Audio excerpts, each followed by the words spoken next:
COPE Castellón.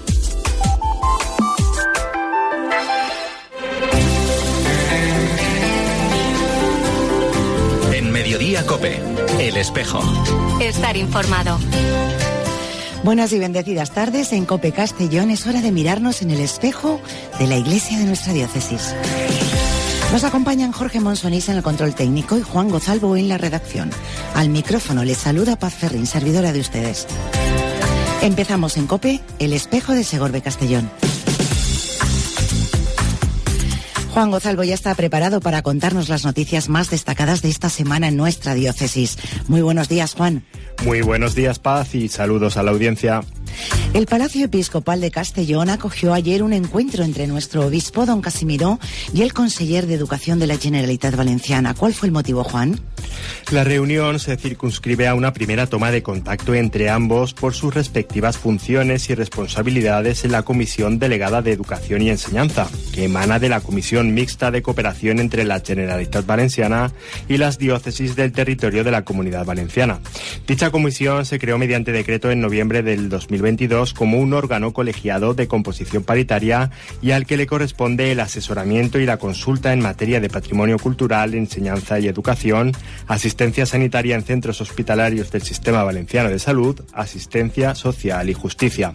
Monseñor Casimiro López y don José Antonio Rovira mantuvieron el encuentro en un clima de cordialidad y de entendimiento por cuanto respecta a las funciones que les son atribuidas, entre otras la de asesorar a la Administración para garantizar, en el marco de las competencias establecidas y de la normativa general de organización y funcionamiento de los centros públicos docentes que dependen de la Generalitat, el derecho de los progenitores y progenitoras, tutores y tutoras, en coherencia con las convicciones correspondientes de los mismos, a que sus hijos e hijas, tutelados o tuteladas, reciban la enseñanza de la religión católica, así como el derecho del alumnado a recibirla en aquellos casos que proceda.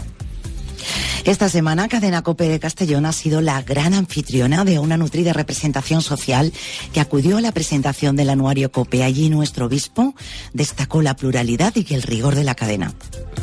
Como dices, Paz, COPE Castellón presentó el anuario 2023 en un acto que se celebró el pasado miércoles 31 en el Real Casino Antiguo de Castellón. La publicación de 68 páginas, confeccionada por la redacción de COPE Castellón, incluye a 12 personajes del año, entrevistas a 11 protagonistas del 2023 y un especial dedicado a lo más destacado de las elecciones municipales y autonómicas. Además, se destacan noticias, testimonios y un resumen de los principales logros en el deporte provincial, junto con lo que han sido las actividades llevadas a cabo por las emisoras musicales de Ábside Media, Cadena 100 y Megastar, y los reconocimientos entregados en los 13º premios COPE Castellón, 9º premios Gastrocope Castellón, 6º premios Turiscope Castellón y 5º premios solidarios Cadena 100 Castellón. Durante el acto, varias intervenciones mostraron su agradecimiento al obispo y a la diócesis de Segorbe Castellón. Fue el caso de la presidenta provincial de Cruz Roja, Maricruz González, por poner el seminario de Segorbe a disposición de los afectados por el incendio que sufrió la comarca del Alto Mijares. También el alcalde de Vilarreal se mostró agradecido por la puesta en marcha de la Casa de Acogida San Pascual el Pati de Caritas Diocesana, y por su parte la alcaldesa de Castellón destacó la celebración del año jubilar mariano del Lledó por el centenario de la coronación de la patrona de la ciudad. Por su parte, don Casimiro se refirió a la celebración en el 2023 del año jubilar con motivo del 775 aniversario de la creación de la sede episcopal en Segorbe, y aprovechó para agradecer la disponibilidad del presidente de la Autoridad Portuaria de Castellón, Rubén Ibáñez, con la importantísima labor que realiza Estela Maris a la hora de atender las necesidades de los trabajadores del mar. Por último, reconoció el rigor informativo de COPE Castellón, siendo capaz de recoger toda la pluralidad de la sociedad castellonense. Nos quedamos ahora en Vilarreal, donde va a haber un año de diferentes actos para conmemorar el 750 aniversario de la parroquia San Jaime, coincidiendo además también con el aniversario de la fundación de la ciudad. La presentación de los actos para conmemorar la efeméride tuvo lugar el pasado fin de semana en el Salón de Actos de la Fundació Caixa Rural. Fue un evento muy emotivo en el que no faltaron las referencias a los antepasados de los vilarrealenses, transmisores de la fe en Jesucristo de generación en generación, desde la fundación de la ciudad, cuyo origen está en la concesión de la Carta Pobla por parte del rey de Aragón, Jaime I, el 20 de febrero de 1274. La celebración reunió a las principales autoridades locales, así como a un numeroso grupo de fieles ante quienes se dio gracias a Dios por estos 750 años de la parroquia y por la intercesión de los patrones de Villarreal. Se recordaron muchos datos de los orígenes, así como de la historia del templo, y se pudo constatar su presencia en Villarreal a través de un documentado vídeo realizado por la Delegación de Medios de la Diócesis. El párroco, don Javier Aparici, quiso reconocer y agradecer el trabajo, el esfuerzo, la esperanza, la alegría y la fe de todos los que nos han precedido y que con la ayuda del Espíritu Santo nos han traído hasta aquí, invitando a que esta celebración sea una llamada a vivir y a revivir la fe cristiana. Los actos se van a ir desarrollando a lo largo de todo este año y tendrán como celebración principal una solemne Eucaristía el día 24 de febrero. Y de Villarreal hasta La Vall para contarles la peregrinación organizada y ya celebrada por la parroquia La Asunción de Nuestra Señora. Cuéntanos, Juan. Un numeroso grupo de fieles, acompañados por el párroco don Marc Estela, viajaron a Barcelona para conocer las raíces cristianas de la ciudad y descubrir una vez más la belleza de la Basílica de la Sagrada Familia. Pudieron conocer la arquitectura modernista del Paseo de Gracia y comprobar cómo este eje axial de la ciudad condal está dedicado, providencialmente, a Jesucristo y a la gracia que éste encarna. Y como al citar el paseo con su nombre propio se subraya a sí mismo de manera simbólica, pero también como constatación histórica, la importancia sustancial del cristianismo y de la gratuidad que éste engendra en la estructuración, vida e historia de la ciudad. Visitaron también, como decíamos, la Sagrada Familia, iniciando la visita en la cripta donde descansan los restos del arquitecto Antonio Gaudí. El ballero y organista titular de la Basílica, Juan de la Rubia, fue el encargado de recibirles y de ofrecerles una breve explicación del órgano de la cripta y de la importancia de la música en el diseño y construcción de la basílica. Continuamos ahora con una sugerente propuesta para el fin de semana. Se trata de una nueva edición de Encuentro Castellón que organiza Comunión y Liberación. Juan nos va a contar todos los detalles. Como decías, Paz, el Real Casino Antiguo de Castellón acogerá este fin de semana la 8ª edición de Encuentro Castellón. En esta ocasión, bajo el lema ¿Es posible vivir juntos siendo diferentes? Y pretende que descubramos que la vida en común requiere de la diferencia y que esa misma diferencia no es ni una amenaza ni una anomalía a tolerar, sino una oportunidad para que la maravillosa diversidad de dones y carencias, porque estas también son un valor, se pongan al servicio de un camino común donde nadie sobra y en el que todos aportan al sentido de los demás. Se trata de una experiencia nacida del carisma de Comunión y Liberación que ofrece exposiciones, conciertos, testimonios, mesas redondas y un espacio siempre abierto para la convivencia, con el fin de crear un espacio donde hombres y mujeres de distintas identidades puedan reconocerse compañeros y amigos en la aventura de encontrar las respuestas que anhela el corazón humano. Puedes consultar el programa en la web de la diócesis o en encuentrocastellón.es. Y antes de terminar, Juan, ¿alguna previsión más de agenda para este fin de semana? Sí, Paz, hoy la Iglesia celebra la Jornada de la Vida Consagrada desde que en 1997 Juan Pablo II la instituyera coincidiendo con la festividad de la presentación de Jesús en el templo. Por boca del viejo Simeón, a quien inspira el Espíritu Santo, es revelada la luz para iluminar a las naciones. La Iglesia de Segorbe Castellón celebrará la jornada con una Eucaristía esta tarde a las 6 y la va a presidir Monseñor Casimiro López Llorente en la Basílica del Lledó con las religiosas de la diócesis. Y mañana sábado en la Concatedral de Santa María de Castellón, a las 12 del mediodía, Manos Unidas presentará la campaña del hambre de este año y lo hará en el transcurso de una Eucaristía que también estará presidida por el obispo. El domingo, Paz, contaremos todos estos detalles. Pues muchas gracias, Juan, por la información y feliz fin de semana. Feliz fin de semana a todos. En Mediodía COPE, El Espejo. Estar informado. El mensaje semanal de nuestro obispo es una exhortación a toda la comunidad cristiana para renovar nuestro compromiso con los enfermos, especialmente con aquellos de toda edad y condición que sufren ansiedad, depresión o aquellos otros trastornos que los abocan a la soledad. Escuchamos a don Casimiro López Llorente. Queridos diocesanos, el día 11 de febrero, fiesta de la Virgen de Lourdes, celebramos la Jornada Mundial del Enfermo bajo el lema "No conviene que el hombre esté solo". Y en España comenzamos la campaña del Enfermo 2024, que terminará, Dios mediante, el día 5 de mayo con la Pascua del Enfermo. La jornada es un día para renovar la cercanía y compromiso de toda la comunidad cristiana hacia los enfermos, llamada este año a cuidar de ellos en su soledad. Dice el Papa Francisco en su mensaje que cuidar al enfermo significa, ante todo, cuidar sus relaciones, todas sus relaciones, con Dios, con los demás, familiares, amigos, personal sanitario, con la creación y consigo mismo. Recordemos que todos hemos venido a este mundo porque alguien nos ha acogido. Hemos sido creados, procreados por amor y para el amor.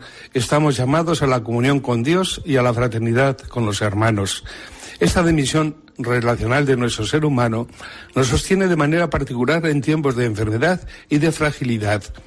Es la primera terapia que debemos adoptar todos juntos ante la soledad de los enfermos. La campaña, por su parte, quiere promover la reflexión sobre el aumento de las personas que padecen sufrimiento psicológico y emocional. Es un tema particularmente urgente entre nosotros, ya que España encabeza la lista de países que más ansiolíticos consumen. Muchas son, en efecto, las personas que sufren ansiedad, depresión, trastornos del sueño y de adaptación, u otras alteraciones mentales como trastornos de la personalidad y psicosis afectiva. En edades avanzadas nos encontramos con la enfermedad del Alzheimer y la demencia senil. Son todo un mundo de sufrimiento para los enfermos y especialmente para los que los cuidan con gran paciencia y sufrimiento. También muchos niños, adolescentes y jóvenes sufren problemas de soledad, de aprendizaje, de comportamiento, de neurosis y anorexia o bulimia. La campaña quiere ayudarnos a tomar conciencia de que, aunque no siempre se trate de una enfermedad mental en el sentido habitual del término, hemos de cuidar y acompañar a las personas que padecen este tipo de sufrimiento, que se manifiesta en la tristeza, la amargura, la pena, el desánimo o la ansiedad. Estamos llamados a anunciar con el profeta Jeremías: convertiré su tristeza en gozo, los alegraré y aliviaré sus penas. Cuidar a los enfermos en la soledad y dar esperanza a la tristeza a los que sufren psicológica y emocionalmente es posible. Todos estamos llamados a comprometernos para que así sea. Fijémonos en la imagen del buen samaritano, en su capacidad de hacerse prójimo y en la ternura con que alivia las heridas del hermano que sufre. El buen samaritano es un referente permanente y siempre actual para toda la Iglesia y de forma especial en su servicio en el campo de la salud, de la enfermedad y del sufrimiento. En esta parábola, Jesús manifiesta con sus gestos y palabras el amor tierno y compasivo de Dios por cada ser humano, en especial por los enfermos y los que sufren. Al final de la parábola, Jesús concluye con un mandato apremiante: anda y haz tú lo mismo. Se trata de un mandato incisivo. Jesús nos indica cuáles deben ser también hoy la actitud y el comportamiento de todos sus discípulos con los que necesitan de sus cuidados. El samaritano, comentan muchos padres de la Iglesia, es el mismo Jesús. Mirando cómo actuaba Cristo, podemos comprender el amor compasivo de Dios, sentirnos partes de este amor y enviados a ser samaritanos para manifestarlo con nuestra cercanía, empatía, compasión y ternura a todas las personas que necesitan ayuda porque están heridas en el cuerpo y en el espíritu. Pero esta capacidad para amar no viene de nuestras fuerzas, sino más bien de haber experimentado el amor de Dios en una relación personal y vivificante con Cristo. De ahí derivan la llamada y la capacidad de cada cristiano para ser un buen samaritano, que se detiene ante el sufrimiento del otro porque quiere ser las manos de Dios. La Iglesia lo ha hecho y lo sigue haciendo hoy por medio de sacerdotes, religiosos y seglares que han sentido de modo particular la vocación de trabajar en el campo de la salud.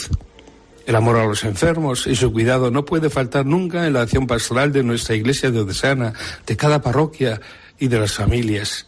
Los enfermos han de ocupar un lugar prioritario en la oración, vida y misión de todas nuestras comunidades cristianas, de los visitadores de enfermos y de los hospitalarios de Lourdes.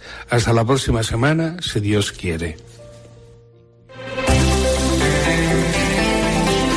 En Mediodía COPE. El espejo. Estar informado. En este año diocesano, nos lo habrán escuchado ya en alguna ocasión, nuestro obispo ha animado a los miembros del Consejo Pastoral y del Consejo Presbiteral a ayudar al creyente a descubrir su vocación cristiana. Y no es baladí que don Casimiro insista en esta circunstancia, sobre todo por la ya manifiesta preocupación de la Iglesia en la escasez de vocaciones.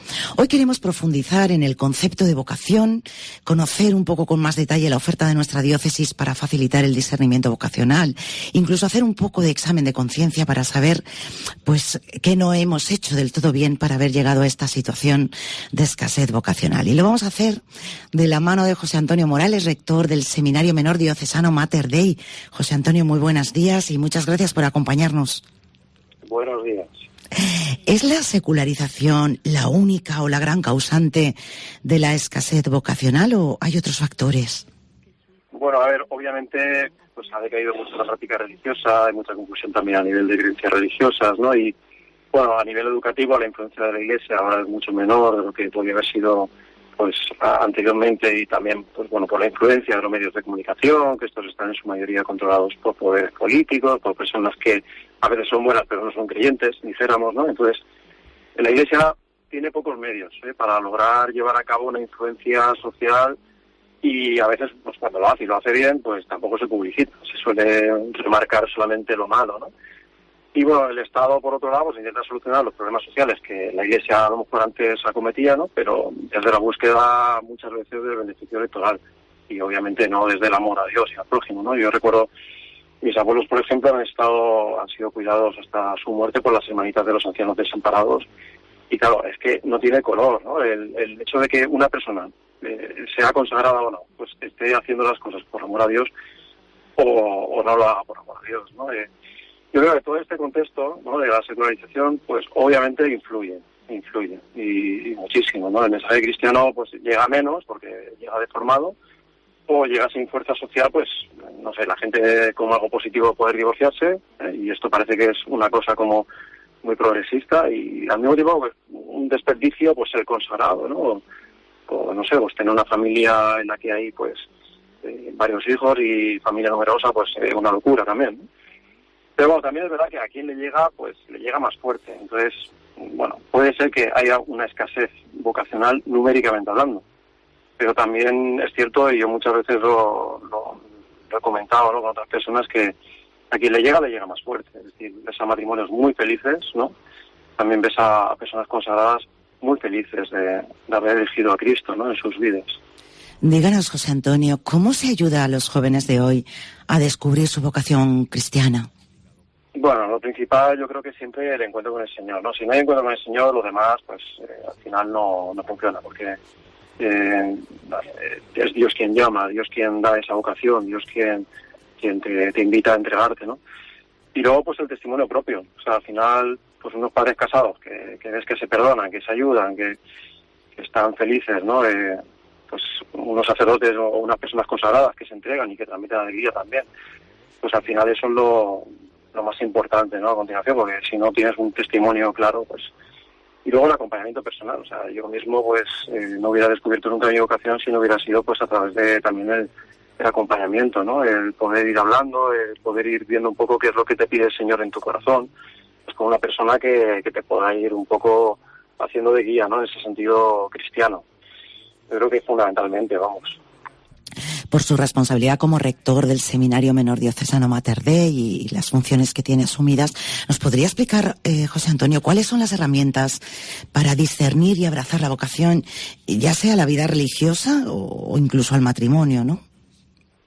Sí, bueno, en cuanto a rector del Seminario Menor, al final es algo que don Casimiro también nos dice muchas veces, que es el crear cultura vocacional, ¿no? El Seminario Menor pues sirve un poco para eso, ¿verdad? Que también en casa o en la catequesis o en la predicación pues se puede hablar de la belleza del plan de Dios, pero bueno, el Seminario Menor pues intenta, dijéramos, hacer eso vida en cada día, ¿no?, de los chicos que están con nosotros. Luego te planteas la vocación personalmente, pues si tienes una vida de oración, si hay una confesión frecuente, el acompañamiento del que hablaba antes, ¿no? Pues si uno está participando en la misa, al final Dios habla a través de todo esto, ¿no? Pero habla en el corazón. y tiene que ser uno pues en el encuentro con el Señor. También pues estamos teniendo experiencias, además del seminario menor, ¿no? Pues éticos espirituales. Hace un poquito pues hubo un encuentro en el Mater Dei que le llaman EZ, que es un grupo de jóvenes que se reúnen para hablar del Señor a otros jóvenes, ¿no? Y participaron más de 50 chavales que tenían ganas de conocer, ¿no? Esa experiencia, y algunos de ellos pues salían muy tocados y te lo decían después, ¿no? Que les había ayudado muchísimo a ponerse delante del Señor. Y al final ese encuentro con el Señor es lo que luego propicia pues la posibilidad de darle, ¿no? Al Señor cuando te pide. Es tan sencillo, ¿no? José Antonio, ¿cómo puede la Iglesia y sobre todo la comunidad religiosa apoyar a aquellos que sienten la llamada de Dios pero enfrentan un poco de resistencia o de dudas? Bueno, yo eso lo resumiría diciendo que siendo fieles, ¿no? Cada cual viviendo su alianza con fidelidad. Pues quien tiene la alianza matrimonial y es fiel, pues está dando ejemplo, y tiene esa resistencia o esas dudas, ¿no? Que es normal tener también, porque tenemos miedos, todo el mundo tiene miedos, se disipan, ¿no? Ante las personas que viven su vocación de la alegría, y ya está. Yo tenía en mi casa, cuando era jovencillo, pues un cuadro de mis padres del matrimonio, ¿no? Recién casados y tal. Y yo pues en aquel momento yo me planteaba, yo quiero ser como mis padres, yo quiero vivir como ellos, ¿no? Yo quiero tener un matrimonio pues así, casarme por la Iglesia, que Dios nos bendiga, que Dios nos acompañe, que Dios nos ayude también a vivir así, pues, como están mis padres. Al final yo creo que es el testimonio, ¿no? La fidelidad de unos padres lo que más ayuda también a pues, plantearse tanto la vocación matrimonial como la vocación a la vida consagrada, ¿no? José Antonio, usted que dirige las convivencias vocacionales en el seminario diocesano Mater Dei para chicos, ¿no? ¿A qué desafíos se enfrentan los adolescentes al discernir su vocación? Bueno, yo no sé, yo creo que el desafío un poco de vivir a contracorriente, ¿no? Es como un mundo muy cambiante en el que estamos ahora, y claro, pues vivir en ese mundo tan cambiante que no sabes cómo va a acabar, y lanzarte al vacío pues en una entrega total a Dios, ¿no? En una vocación, pues a veces puede dar un poco de miedo, ¿no? Y pues hay pocas referencias estables también de vidas entregadas a lo mejor para los jóvenes hoy en día, y los adolescentes pues suelen tener como mucho miedo, ¿no? Pero bueno, yo creo que en el fondo es el desafío de siempre, es el desafío de fiarse de Dios más que de uno mismo, ¿no? O de fiarse de Dios más de lo que piensen los demás, porque es verdad que puede ser muy popular hoy en día pues juntarse y no sé, pues hacerlo sin intención de que sea para toda la vida, o no tenerlo muy claro, pero bueno, cuando uno se fía de Dios, pues dices, bueno, si Dios has querido que me embarque, ¿no? Pues con esta persona en una vida matrimonial, o has querido que iba así, pues esta entrega pues en una vida sacerdotal, ¿no? O consagrada, tú sabes más, tú sabes por qué me has metido en este lío, ¿no? Y uno lo vive así también, no sé, con alegría, como es una prueba del Señor. Al final esta vida que vivimos es en el fondo eso, una prueba que el Señor nos pone delante para que le digamos que sí y que nos fiemos de Él, ¿no? En 30 segundos, que se nos acaba el tiempo, ¿me podría decir si la vocación puede contribuir a la renovación espiritual de la sociedad? A ver, yo te resumo. Se suele decir que el bien es difusivo por sí mismo, ¿no? Y que eso es bueno. Y vivir cuando experimentamos que Dios es una ayuda para vivir amando, pues eso se quiere transmitir. Tanto en matrimonios como en vidas consagradas, pues es así, ¿no?